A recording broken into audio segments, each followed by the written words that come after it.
DNA test results have just come back in the Julia Wendell Faustina, aka Not Madeleine McCann case. And surprise, she is in fact Polish, with a little bit of Russian and Lithuanian.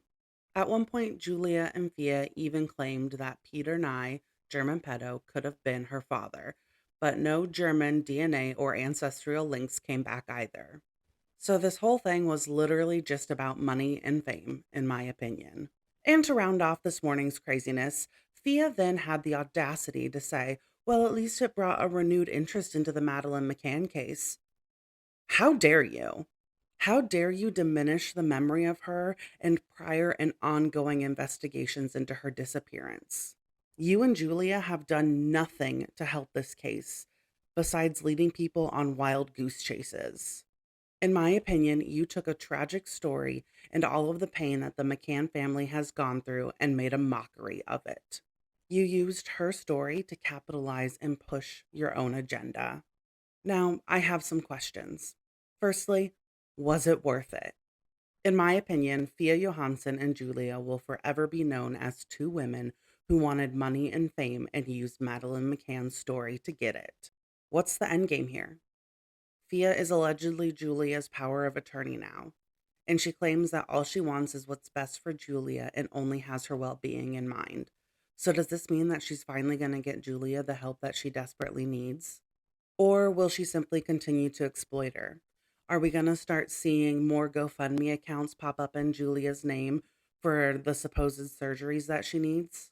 Or will there be more apps that pop up under Fia and her husband's website or brand name or whatever they call it, in which they claim that for a small fee, you can have a private conversation with Julia, or exchange text messages with her, or get personalized text messages from her?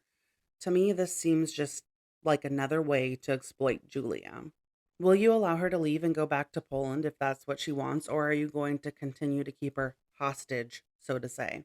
Did Julia 100% believe that she was Madeleine McCann? According to her parents, she suffers from severe mental illnesses and had stopped taking her medication.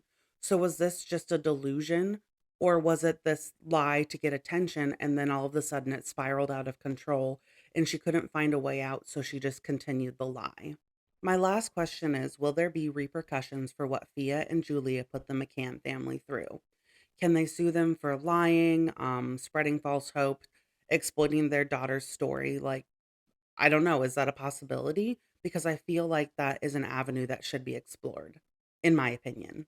One thing that I strongly believe is that Julia needs professional psychiatric help or counseling. What I see is a young woman who is clearly lost and struggling with mental health issues who needs help. And unfortunately, I don't think Fia is the one that's going to do that. All I feel is that she's going to continue to capitalize and exploit Julia for her own personal gain. Again, these are all my personal thoughts and questions, and I'd love to hear what you think. So let me know in the comments. And as always, I'll see you next time.